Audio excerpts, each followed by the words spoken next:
If there's one thing I've learned, it's that people can choose to protect you or destroy you. And sometimes the people who should protect you the most are the very ones holding the knife. I wish I could say my parents were loving and supportive, the kind who stood by me through storms, but they never were. They always cared more about appearances, gossip, and what others could give them rather than their own children. And I was the easiest scapegoat. Growing up, my parents constantly compared me to other kids. If my cousins got good grades, I was told I was lazy. If a neighbor's daughter got married into a rich family, I was told I wasn't pretty or obedient enough to attract someone successful. Their words chipped away at me little by little until I learned not to expect comfort from them. Instead, I was taught to endure. When I married my ex-husband, I thought maybe they'd finally be proud of me.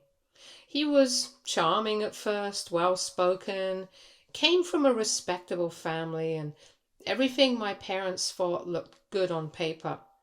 They boasted about him to relatives before we even tied the knot. For once, I thought I had done something right in their eyes. But the reality of my marriage was a nightmare. He was controlling, cruel, and abusive behind closed doors. I don't even remember when the first slap happened, but I do remember how quickly my parents minimized it when I finally built up the courage to tell them. They didn't cry for me. They didn't rage for me. They didn't even ask if I was safe. They said that I must have provoked him somehow, that maybe if I kept the house cleaner, cooked better meals, or learned to hold my tongue, he wouldn't lash out. My father even said that men don't hit for no reason, and if my husband did, then clearly I gave him a reason. I can't describe the kind of hollow ache that sat in my chest hearing those words. It was one thing to be abused by a man I lived with, but to have my own parents tell me I deserved it? That was betrayal in its purest form. Every time I reached out to them, hoping for some sort of lifeline, they twisted my pain back on me, making me believe I had failed as a wife. But eventually, I stopped believing them. I stopped excusing the bruises as my fault and stopped begging my husband to change. Instead, I found help in quiet places. A friend who urged me to see a lawyer, a co-worker who whispered numbers for shelters, even a kind stranger at the clinic who gently said I didn't deserve what was happening. Piece by piece, I gathered courage until one day I walked out of that house with nothing but a bag and a trembling hand clutching my freedom. I thought, foolishly, that maybe now my parents would understand that seeing me break free from a dangerous man would awaken even the faintest spark of protection in them. But I underestimated just how twisted their priorities were. They weren't concerned for me. They were furious. Not at him, but at me. Furious that I had left. Furious that I had embarrassed the family by not staying married. My mother said that women in our family never leave their husbands no matter how hard life gets. My father said I was weak and had ruined my chances of ever finding someone else. What crushed me most was when they accused me of lying, that I must have exaggerated the abuse for sympathy, that I made him look bad because I was selfish. They repeated these lies so often that they even started telling other relatives the same thing, that I left a good man because I couldn't handle responsibility. I didn't realize how far they had spread the poison until one of my uncles called me, his voice hesitant, asking why I had left such a kind man, and if I was sure I wasn't just being dramatic. That was when I understood the depth of their betrayal. Not only had they abandoned me when I needed them, but they were actively working to destroy my reputation in the family. That was the day I decided to go no contact. It wasn't a dramatic blow up, no screaming or crying, just a decision that was very quiet and heavy. I blocked their numbers, stopped answering relatives who clearly carried their words, and built walls around myself. It wasn't easy. There were nights I cried myself to sleep because even though they were awful, they were still my parents. And some part of me still longed for them to change. But deep down, I knew that if I kept them in my life, I would never heal. At first, no contact was strange. The silence was deafening. I kept waiting for them to barge through my door or flood me with messages, but instead, they went to work painting me as the villain. From what I later learned, they told family that I abandoned them, that I was unstable, that I was trying to punish them for not siding with me. They cried victim tears, claiming their daughter had turned her back on them and they had no idea why. And my family, many of them believed it, or at least pretended to. But it was easier than questioning my parents' lies. I took the brunt of it all. The isolation stung, but I reminded myself that peace was better than poison. I thought that was the end of it, that I could move on quietly while they wallowed in their self-made drama. But I underestimated just how low they were willing to sink. I thought they had already reached rock bottom when they sided with my abuser. But no, they were only getting started. I'll tell you what happened in the next part. Update 1. I'll get directly into it since you all have already read the heading. I don't think anything could have prepared my parents for the sight of me walking through those church doors. They had done everything to make the event look solemn and heartbreaking. Black drapes, candles, tissues on every pew, sad hymns echoing across the hall. But what they didn't expect was their dead daughter strolling in, dressed head to toe in black, calm and deliberate, like I had been invited to the very show they were staging. The murmurs started first. People rubbed their eyes like they were hallucinating. One of my aunts gasped loud enough that her voice carried across the room, saying that it couldn't be possible, that she must be seeing a ghost. My cousins stood frozen, holding donation envelopes in their hands like they didn't know whether to drop them in the collection box or hold on to them. I walked slowly down the aisle, clutching a small black clutch bag, every step making my parents' faces twist further. My mother's mouth opened and closed like a fish, her hand trembling over her pearls. My father turned beet red, and I could see the way his jaw clenched, as though if he gritted hard enough, maybe I would just vanish back into the grave he had metaphorically shoved me into. I told the room that I was sorry to interrupt my own funeral, but I just couldn't stay away from such a grand event being thrown in my name. My voice was steady, but inside my heart was pounding so hard I thought people could see it through my dress. The entire hall was pin-drop silent. All eyes were on me. I let the pause linger, savoring the disbelief painted across everyone's faces, before I added that since I was here, alive and breathing, I figured I might as well take charge of the donations after all.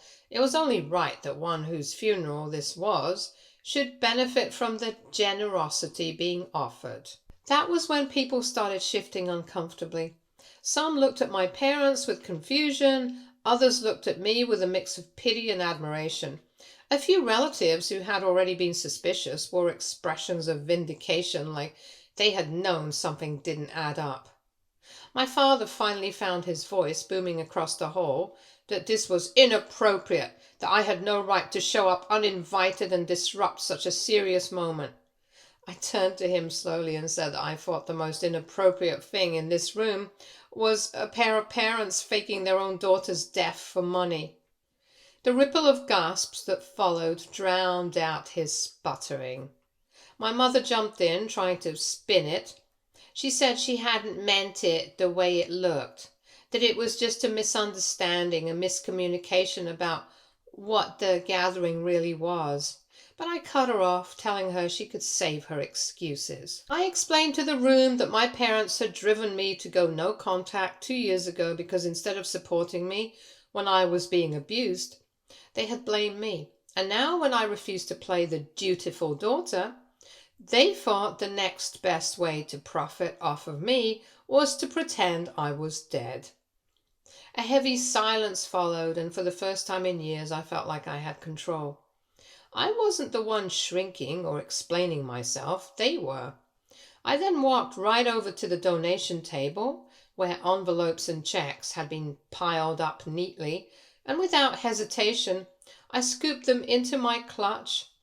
The scraping sound of paper against the table echoed louder than it should have, and I think it was because everyone's breath was caught in their throats. My parents both lunged forward, panicking, but I held up my hand and told them not to bother. If they wanted to fake my funeral, then they should accept that the guest of honor had every right to collect her own offerings. The look on my father's face was priceless. Anger, shame, and fear, all mixing together. He tried to bark that it was theft, but I calmly reminded him that theft would mean taking what didn't belong to me, and since this entire scam had been built on my name, technically it was mine. The crowd wasn't on his side anymore. I could see it. Some of the extended relatives started whispering things like shameful, disgraceful, and disgusting.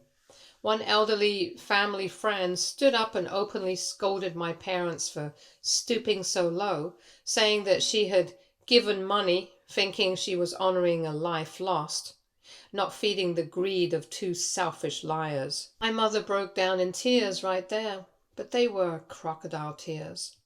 I had seen them before. She begged me to stop embarrassing them, to please not ruin their standing in the community. That was when I laughed, a sound that felt foreign in such a somber setting, and said that if anyone had ruined their standing, it was them, not me. I was just here to reclaim what they tried to bury with my name. At that moment, I swear the power dynamics shifted completely.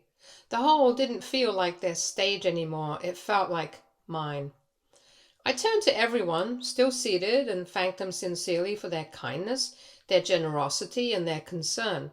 I told them that while my parents had intended to pocket it, I would make sure the donations went somewhere real, towards supporting survivors of abuse, the very thing my parents had tried to silence in me. That earned me murmurs of approval. Even those who had looked at me skeptically at first were nodding now, understanding. Of course, some wanted their money back, so I told them to contact me directly. When I finally walked out, clutch stuffed with envelopes, heels clicking against the tile floor, nobody stopped me. They just let me leave, alive and very much in control, while my parents stood frozen in the wreckage of their own lies. As the doors shut behind me, I felt lighter than I had in years. They had staged a funeral to erase me, but instead I walked out with the truth and their reputations in ashes. I can give you a little background about how I found out in the next part. Update 2. If anyone in that room thought I had stumbled onto my own funeral by coincidence, they were wrong. The truth was, I had known about it for weeks. I wasn't supposed to. Nobody knew I was still in touch with my cousin Layla, the only person from my extended family who had ever truly listened to me without judgment. She and I had built a secret line of communication after I cut contact with my parents. It wasn't constant. We didn't talk every day, but she would check in on me, and I would send her updates about where I was, what I was working on, and how I was healing from the mess of my past. So when she messaged me one evening saying, "You're not going to believe this, but your parents are planning something insane," I already felt my stomach drop. She explained that my parents had been spreading rumors in the family group chats that I had passed away suddenly. At first, Layla thought it was a sick joke, some twisted metaphor about me being dead to them because I had gone no contact. But then she forwarded me actual screenshots of them asking for donations to help cover the costs of my funeral expenses. It didn't stop there. They began planning a memorial service and sending out invites.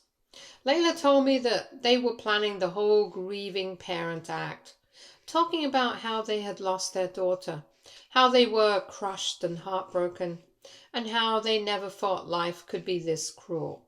To anyone who didn't know better, it sounded believable, but Layla knew the truth, and so did I. At first, I couldn't even process it. My parents had done awful things before, but this, faking my death, turning my pain and estrangement into some grotesque cash grab, made me feel physically sick. Layla suggested I expose them, but I didn't know how. I spent a few days going back and forth wondering if it was even worth it, but then I realized this was different from their usual manipulation. This wasn't just them trying to gaslight me into thinking I was a terrible daughter. This was them lying to an entire community, trying to profit off of my absence and exploiting the very abuse that drove me away in the first place. When I got married, things didn't improve. My husband at the time was abusive, physically, emotionally, and financially. I tried to hide it for a while, thinking maybe it would get better, but eventually the truth came out. And instead of supporting me, my parents turned it all on me. They said things like, well, maybe if you had been a better wife, he wouldn't have snapped. Or, you probably provoked him. You always had a mouth on you. They even had the nerve to tell me that if I had just endured quietly, the way women were supposed to, my marriage would have worked. I stayed longer than I should have, mostly because I didn't have anywhere else to go. But eventually I left him, and when I turned to my parents for help, they slammed the door in my face, literally. My mom told me I was embarrassing the family, and my dad told me I had made my bed, so now I should lie in it. That was the last straw. I packed what little I had, left, and decided I was done with them for good. The years that followed weren't easy. I was broke, traumatized, and on my own. But I rebuilt myself piece by piece. I got a small apartment with my secret savings, worked odd jobs because I was at a new place, put myself back in therapy, and slowly started carving out a life that was actually mine. I found peace in my solitude, and eventually I even started to feel proud of the life I was building. So when I learned about the financial scheme, I realized something. My parents hadn't changed at all. They were still using my pain, still trying to profit from it, and still trying to control the narrative of my life. Only this time they took it one step further. They tried to erase me altogether. That's why I showed up that day, not just for me, but for every time they had tried to silence me, blame me, or paint me as worthless. The aftermath of that day was exactly as chaotic as you'd imagine. Some of my extended family called me privately afterwards, crying, apologizing, telling me they were sorry for believing my parents. Others were embarrassed. They had donated money and realized they had been scammed. My parents tried to spin it, of course. They said it was a misunderstanding, that they never meant to mislead anyone. But there were too many screenshots, too many people who had seen exactly what they'd done. The fallout hit them harder than I expected. They had to refund the money, but most of it was with them. They thought they could spend it recklessly, assuming they'd never be caught. Suddenly they weren't just broke, they were humiliated, and in our community, reputation is everything. As for me, I walked away from it all with my head held high. I didn't stick around for the screaming or the excuses. I had said my piece at their fake funeral, and I meant it. I wasn't going to let them rewrite my story again. But the best part, for once, I wasn't the one being whispered about behind closed doors. My parents were. People were finally seeing them for who they truly were. As for me, I felt lighter. For the first time in years, I wasn't carrying their shame anymore. I wasn't hiding or apologizing or trying to justify myself. I had exposed the truth, and it felt like reclaiming a piece of myself that they had stolen long ago. Update 3. When I thought back on that day in the church, there were a lot of things I could have laughed about if they weren't so disturbingly twisted. My parents had gone so far in this charade that they had actually set up a framed photo of me surrounded by flowers. It was the one from my college graduation, me in my cap and gown, smiling so proudly like I had actually belonged to them, like they had ever celebrated me for anything. Right in front of it, on a pedestal draped in white cloth, sat a decorative urn. It looked cheap, like something they probably ordered online. Apparently, those were supposed to be my cremated remains. That was when it hit me fully just how deep their lies went. They hadn't just told people I had died. They had crafted an entire story about it.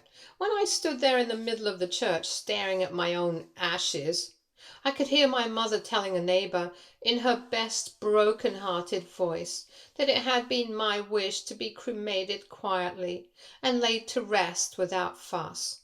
She hadn't seen me yet, but my father and the rest of the people seated had. She spoke like she was the devoted mother who had honored every one of her daughter's last wishes, when in reality she hadn't honored me when I was alive, much less if I had actually died. My cousins, who had tipped me off, later told me the full extent of the narrative they had spun. Apparently my parents told everyone I had been sick for years with a mysterious illness, and I had finally succumbed peacefully in my sleep. I couldn't even wrap my head around that. I had never been sick in that way. Sure, I had dealt with depression and trauma after leaving my abusive marriage, but no life-threatening illness. The way they spread that story, though, made it sound like I had been quietly suffering while my parents were my brave caretakers. They painted themselves as the martyrs who had sacrificed everything to make my final days comfortable. And it had worked. People were crying. People were comforting my mum and dad, handing them envelopes of money, telling them they were heroes for raising such a beautiful soul. I don't know what was more insulting, the fact that my parents had thought they could pull this off, or the fact that the church itself had played along. Did I forget to tell you this? The pastor stood there at the pulpit sweating bullets when I turned my attention to him. I asked him how exactly a church that claimed to preach truth and righteousness had agreed to hold a fake funeral for someone very much alive. He stammered something about my parents being long-standing members and that they had trusted their word. I told him there was no excuse. Any organization that could sanction something this outrageous was complicit. And that's when the idea of suing them both came to me. Not just my parents, but the church too. This wasn't just a lie. They had staged a fraudulent event in my name, accepted money in my honor, and spread defamatory stories about my life and death. Legally, I knew there had to be grounds to pursue it. Fraud, defamation, emotional distress. The list kept building in my head the more I thought about it. And to be honest, it wasn't just about the money. I didn't care about the donations. I cared about the principle. I cared about the fact my parents had once again used me as their scapegoat, their tool for manipulation. It wasn't enough that they had abandoned me when I was trapped in an abusive marriage. It wasn't enough that they had blamed me for the things I endured.